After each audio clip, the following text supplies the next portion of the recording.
Hi everyone and welcome. Today I'm going to be speaking to Maria Gloria Borsa about tips for taking the AP Italian Language and Culture exam.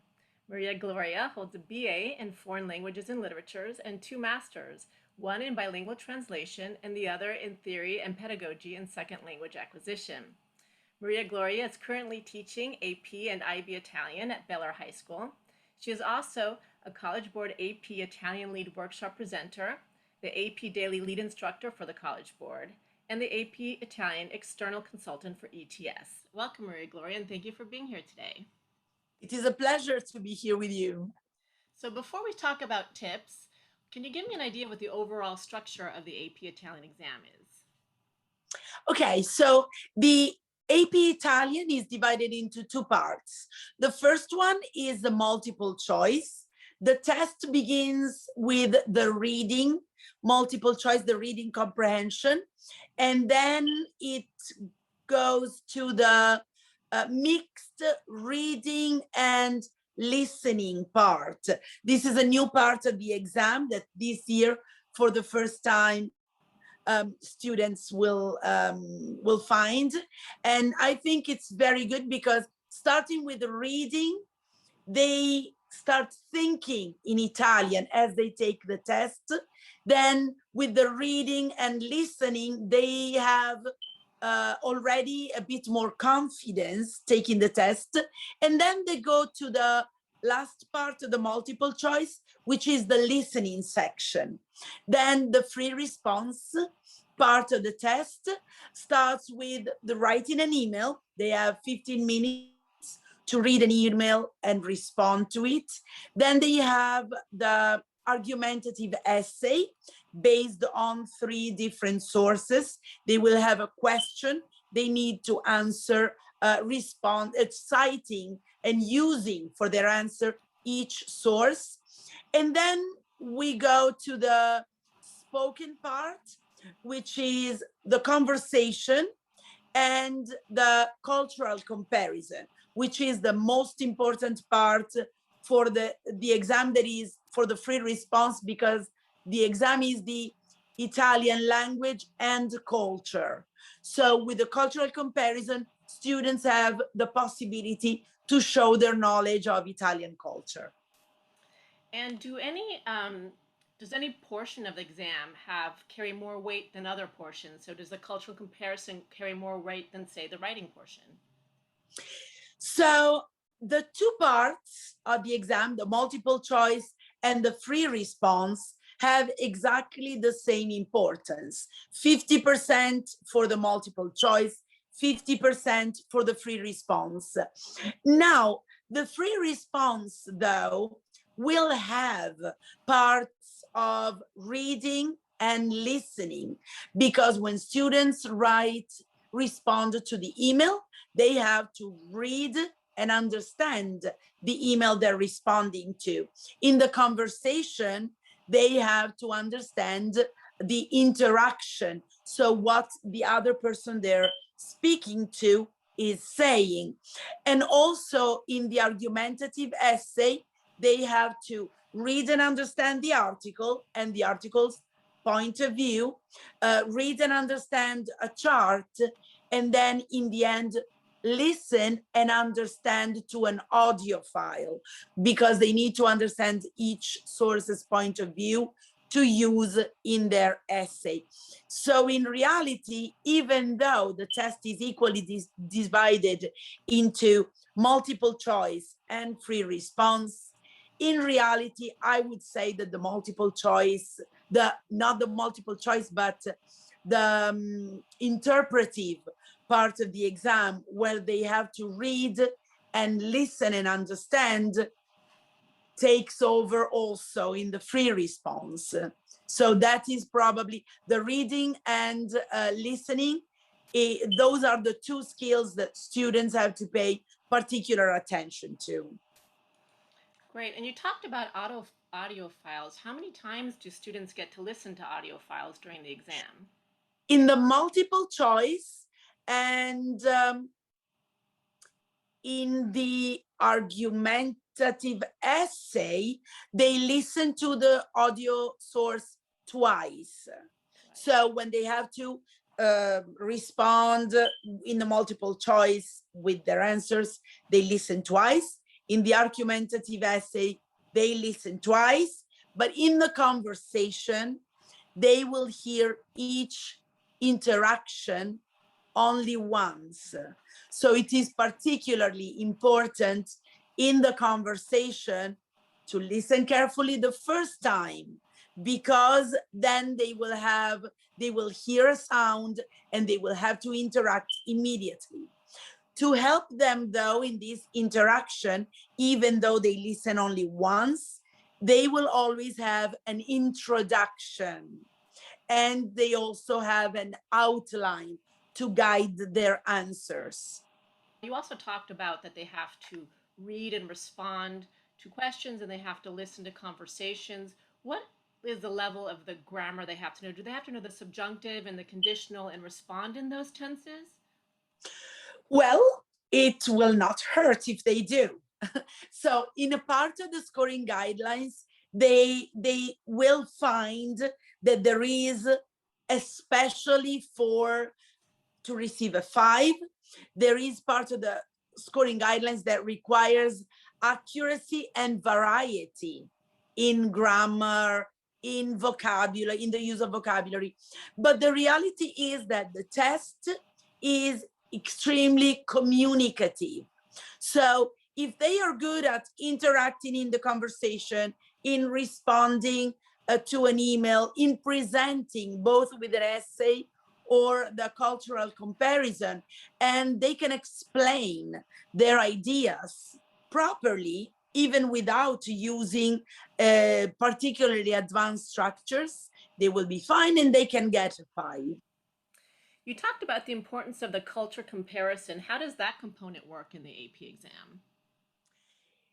I would say that it is the most beautiful part, because it's where students have the opportunity to show really their knowledge of the culture, everything they learned in the classroom, everything they learned when they were watching movies or documentaries, or they read articles, what they really understood about Italy. So that's very important. It is a presentation, okay? It is a presentation and a comparison. So the most important part as a presentation, they should have a clear introduction. They should have several examples to compare Italian culture and their own community, making a constant comparison between the two, and obviously showing they know a lot about Italy. So they should definitely focus on the culture in Italy, and then obviously compare it to their own. But it's very important that they show Italian culture.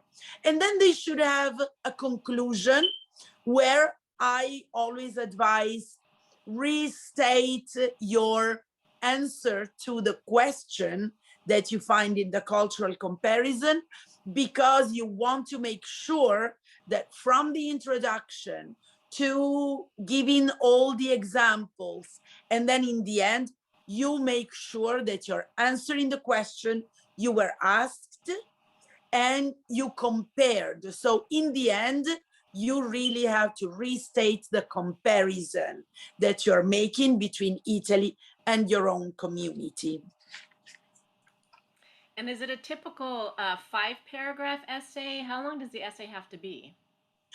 Well, for the argumentative essay, the cultural comparison is a spoken presentation. The argumentative essay is the written presentation, and it works just like the cultural comparison, but they need to have their introduction, their conclusion, and then they should have either 1 paragraph per source, which would make it 3 paragraphs, where they do not just summarize the source, but they use the point of view of the source as evidence to give their answer. Because at the beginning, argumentative essay, they have a question. And so they should use each source as evidence to what their answer is, to what their opinion is. And so, what are some of the strategies you would suggest students look at when they're addressing each of the different tasks in the exam? Um, well, I believe that in the multiple choice, what is particularly important is to keep your focus on what you're doing. You should just eliminate any form of distraction, just be thoroughly focused on the reading passage. You should read the questions very carefully so that when you're reading, you are able to see the answer immediately. And same thing for the listening. For the listening, the exam is going to be on paper. So it's important that students know that they can take all sorts of notes on that paper. And for example, when they're listening, it would be important to write down every single thing they hear. It is also important to focus on the time, because they don't have a lot of time to answer each question. So that's why the focus is so important, because if you're focusing, you will use all the time that you have wisely. For the email, it is important that they identify when they're reading the email they're responding to, they need to identify the questions immediately, because they will have only 15 minutes to read the email and respond. So it's important to identify immediately the questions and respond. And it's usually pretty easy because they have bullets. So the questions are super highlighted in the email. And then it's important for them to look at the rest of the email and find all the information they need to ask for further information. They need to have understood the email well. For the argumentative essay, it is important that they understand the sources well. In every case, for the production, for the free response part, it is fundamental to read the introduction to each part and also to each source, because this way they will have a hint of what the article is about, what is the chart presenting, what is the audio file going to talk about, and this will definitely help them. So it's very important to do that, and also to use their time wisely, because they will have 40 minutes. If they took their notes, if they highlighted enough in the sources, they will be able to use those 40 minutes to organize the essay as a presentation carefully. For the cultural comparison, the most important thing is taking notes. Students have 4 minutes to take notes.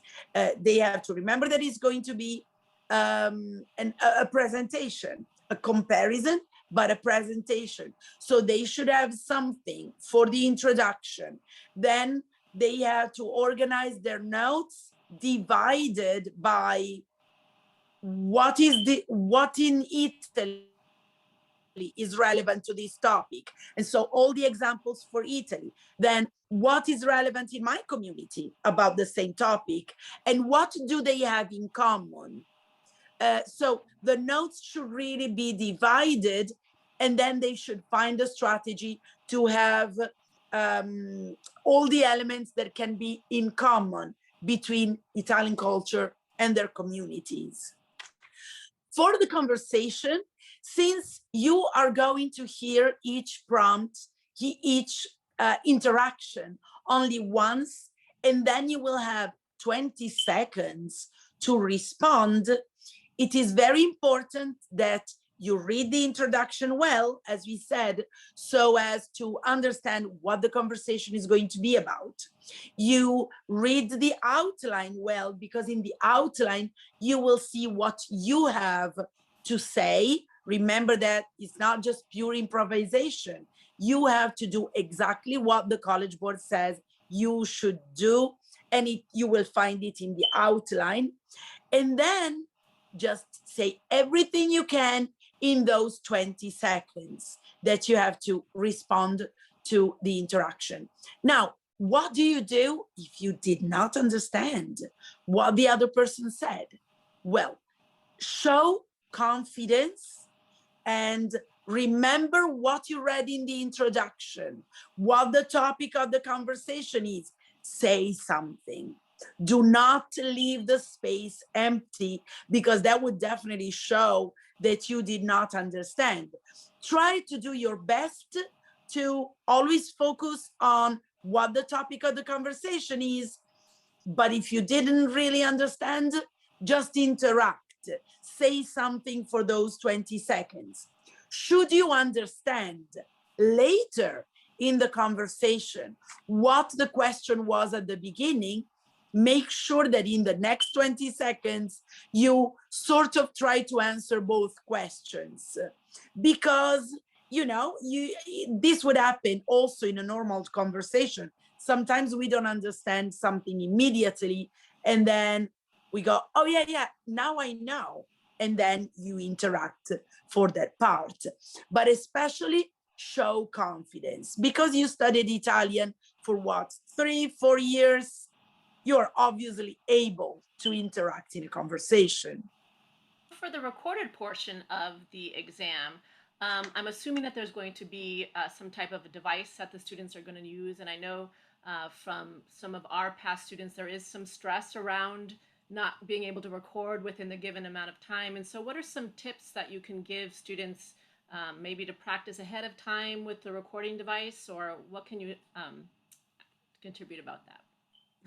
Well, I think that first of all, they need to practice using whatever device they're going to use on test day before the test day. They need to be comfortable with the device, because the day of the test, they need to focus on the content, on their performance, not on how to use a tool.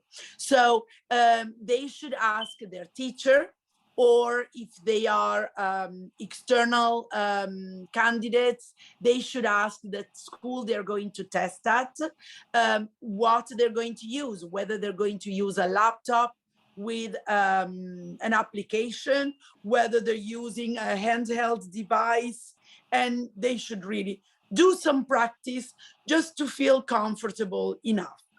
But they will always have a proctor on test day.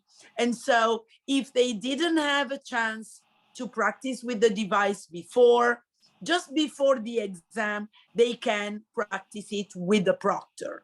I am pretty sure that every school gives them this opportunity. And how is the exam scored?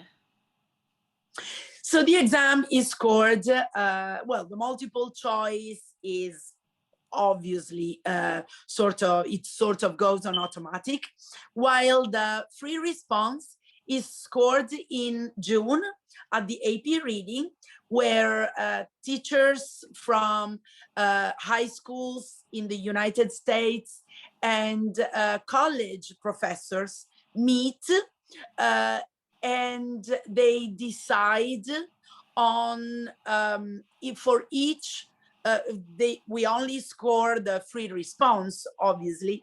So we decide on what is going to be a 5, what is going to be a 4, what is going to be on a 3, a 2, a 1, possibly not 2 or 1. Nobody is going to get a 2 or a 1. We are all heading for a 5. And then there is a training. The leadership trains for about a week in order to understand the difficulty of each task. And then the week after, there are all the AP readers that will score. There is a training, because it is very important that everybody has very clear what a 5 needs to be, what a 4 needs to be for each score. Everybody has to be on the same line, you know, because the exams are scored for a just scoring, and so that students receive a just result in the end. And yes, so it's all decided by several people. Each exam goes through several people. We have question leaders, we have a strong leadership that also double checks each score to make sure that students always receive the results that really corresponds to their preparation. So, for students who might speak Italian at home with parents, how important is taking an AP class for them to be able to pass the exam?